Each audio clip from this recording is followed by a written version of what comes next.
Jio പൊളിറ്റിക്സിൽ India ഇപ്പോൾ എങ്ങനെയാണ് play ചെയ്യുന്നത്, അല്ലെങ്കിൽ അന്താരാഷ്ട്ര തലത്തിൽ ഓരോ വിഷയങ്ങളെയും ഇന്ത്യ എങ്ങനെയാണ് കൈകാര്യം ചെയ്യുന്നത് എന്ന് പൊതുവെ ആർക്കും വലിയ ധാരണയില്ല.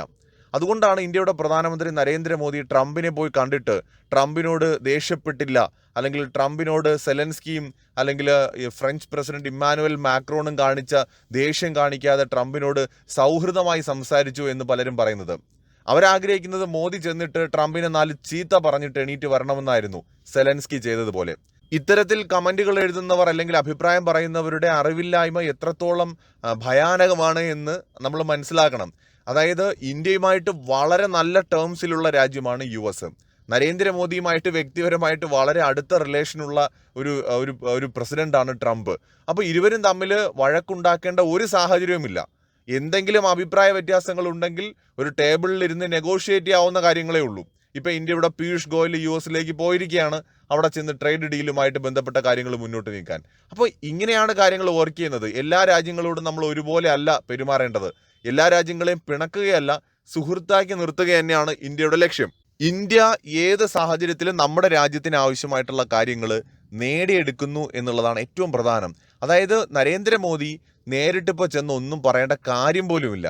മോദിക്കറിയാം എവിടെ എന്ത് എങ്ങനെ ചെയ്യണമെന്നുള്ളത്. ഇപ്പോൾ ബംഗ്ലാദേശിൻ്റെ കാര്യം എടുക്കാം. ഞാൻ ഇത്രയും പറയാൻ കാരണം അതുകൂടിയാണ്.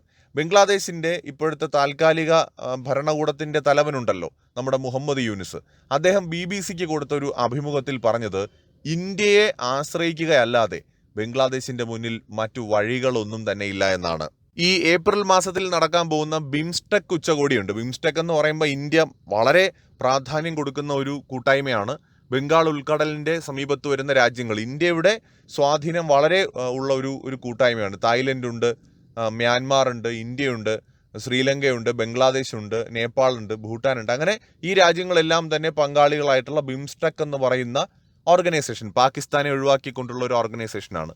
അപ്പോൾ ഈ ഒരു കൂട്ടായ്മ, അതിൻ്റെ ഉച്ചകോടി ഏപ്രിൽ മാസം നടക്കാൻ പോവാണ്. അപ്പോൾ സാർക്കിനെ പുഷ് ചെയ്തുകൊണ്ട് മുഹമ്മദ് യൂനിസ് ഒന്ന് വന്നു. ഇന്ത്യ കണ്ടം വഴി ഓടിച്ചു, ഒരു രക്ഷയില്ല എന്ന് പറഞ്ഞു. സാർക്ക് അനക്കിയിട്ടില്ല ഇന്ത്യ. ഇന്ത്യ ഇല്ലെങ്കിൽ സാർക്ക് ഇല്ല. അപ്പോൾ അടുത്ത് ഇന്ത്യ പറഞ്ഞു, ബിംസ്റ്റെക് നമുക്ക് മുന്നോട്ട് കൊണ്ടുപോകാം, സാർക്കിനെ വിട്ടേക്ക്, ബിംസ്റ്റെക് മുന്നോട്ട് കൊണ്ടുപോകാമെന്ന് ഇന്ത്യ പറഞ്ഞു. ഇപ്പോൾ അത് മുന്നോട്ട് കൊണ്ടുപോകാണ്. അപ്പോൾ ഈ ഏപ്രിൽ മാസം ചിലപ്പോൾ മുഹമ്മദ് യൂനിസിനെ നരേന്ദ്രമോദി കണ്ടേക്കും. കാരണം മുഹമ്മദ് യൂനിസ് കുറേ നാളായിട്ട് നരേന്ദ്രമോദിയുമായിട്ടൊരു കൂടിക്കാഴ്ചയ്ക്ക് ശ്രമിക്കുന്നുണ്ട്. നരേന്ദ്രമോദി പിടികൊടുത്തിട്ടില്ല. കാരണം മോദിക്ക് ഒരു ടാർഗറ്റ് ഉണ്ട്.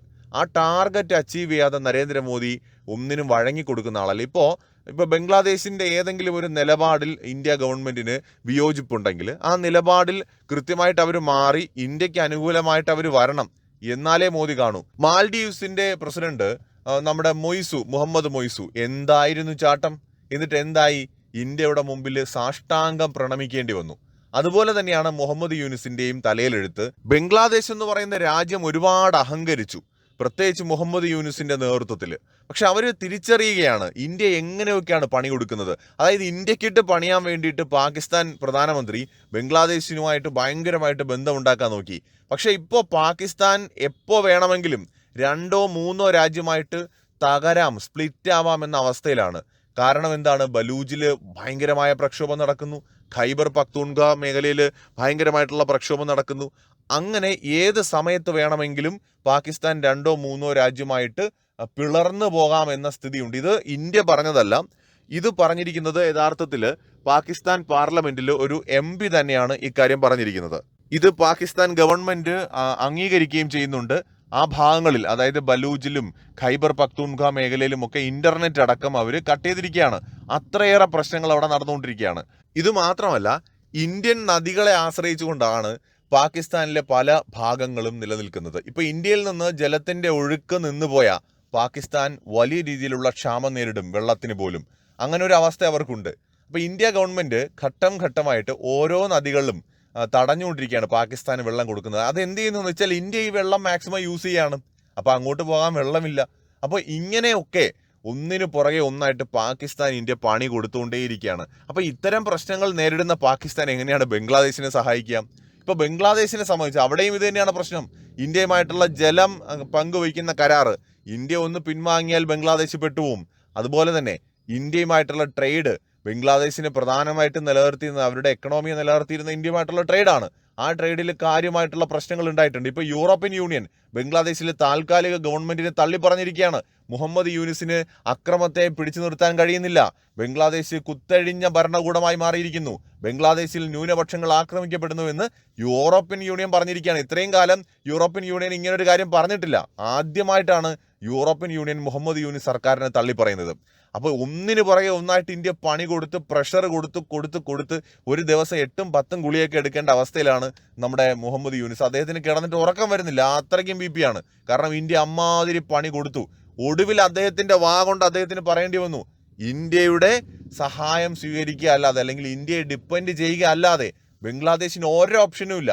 ചൈന വിചാരിച്ചാലോ പാകിസ്ഥാൻ വിചാരിച്ചാലോ തുർക്കി വിചാരിച്ചാലോ തീർക്കാൻ പറ്റുന്ന പ്രശ്നങ്ങളല്ല ബംഗ്ലാദേശിന്.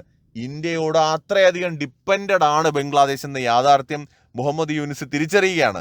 ഇന്ത്യയുമായിട്ട് ചില മിസ്അണ്ടർസ്റ്റാൻഡിങ്സ് ഒക്കെ ഉണ്ട്, അത് എത്രയും പെട്ടെന്ന് ഞങ്ങൾ പറഞ്ഞ് പരിഹരിക്കാനുള്ള ശ്രമം നടത്തി വരികയാണ് എന്നും BBC-ക്ക് നൽകിയ അഭിമുഖത്തിൽ നമ്മുടെ മുഹമ്മദ് യൂനിസ് പറയുന്നുണ്ട്. മുഹമ്മദ് യൂനിസ് വന്ന് ബംഗ്ലാദേശ് ഒരു ചാട്ടമൊക്കെ ചാടിയപ്പോൾ തന്നെ നമ്മൾ പറഞ്ഞു, ഇത് ഏതുവരെ പോകുന്നു നമുക്കറിയാം. കാരണം ഇതുപോലെ ഒരുപാട് ചാട്ടം നമ്മൾ കണ്ടിട്ടുണ്ട്. ഒരിക്കലും പാകിസ്ഥാന്റെ കാര്യത്തിൽ പറ്റിയ പിഴവ് പിന്നീട് ഇന്ത്യ ഒരു രാജ്യത്തിന്റെ കാര്യത്തിലും കാണിച്ചിട്ടില്ല. പിന്നീട് ഇന്ത്യൻ സബ് കോണ്ടിനെന്റിലുള്ള രാജ്യങ്ങളെ മുഴുവൻ ഇന്ത്യക്ക് വരച്ച വരയിൽ നിർത്താൻ കഴിഞ്ഞിട്ടുണ്ട്. ഇന്ത്യ ഈ രാജ്യങ്ങളുടെ ആഭ്യന്തര കാര്യങ്ങളിലൊന്നും പോയി ഇടപെട്ടിട്ടില്ല. പക്ഷേ മേഖലയുടെ സുരക്ഷ ഇന്ത്യയെ സംബന്ധിച്ചിടത്തോളം വളരെ പ്രധാനമാണ്.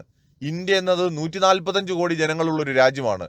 യൂറോപ്പിലെ മുഴുവൻ രാജ്യങ്ങളുടെയും പോപ്പുലേഷൻ കൂട്ടിയാലോ ആഫ്രിക്കയിലെ മുഴുവൻ രാജ്യങ്ങളുടെ പോപ്പുലേഷൻ കൂട്ടിയാലോ ഇന്ത്യയുടെ അത്രയും പോപ്പുലേഷൻ വരില്ല. അപ്പൊ അങ്ങനത്തെ സാഹചര്യത്തിൽ മുഹമ്മദ് യൂനിസിനെ പോലത്തെ ഒരാൾ വന്നിട്ട് ഇന്ത്യയെ വലിച്ച് മൂക്കി കയറ്റി കളയാമെന്ന് പറഞ്ഞാൽ, ചെമ്മീൻ ചാടിയാൽ മുട്ടോളം പിന്നെയും ചാടിയാൽ ചട്ടിയിലെന്ന് പറയും പോലെ ഇപ്പതാ നമ്മുടെ മുഹമ്മദ് യൂനിസ് ചട്ടിയിലാണ്. മറ്റൊരു വീഡിയോയുമായി വീണ്ടും കാണാം.